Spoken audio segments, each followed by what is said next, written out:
Ayan, magandang hapon, gabi sa ating mga kapatid at lalo na sa ating mga kaibigan sa 3A Media. Kung nanonood ka man, Chris Bacalares, o baka gusto mo nang maginoong diskusyon kahit dyan sa Mindanao, no?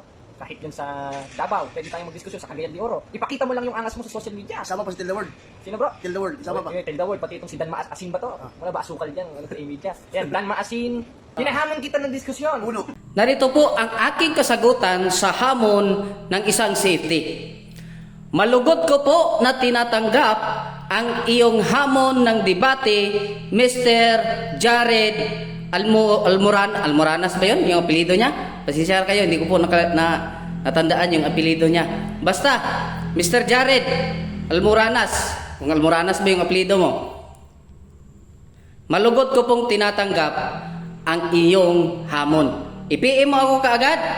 Pag-usapan natin kung anong paksa ang dapat nating tatalakayin sa hamon mong debate. I-PM mo ako kaagad, Jared. Ano yun? Basta Jared, i-PM mo ako kaagad. Hihintayin ko yung message mo sa akin.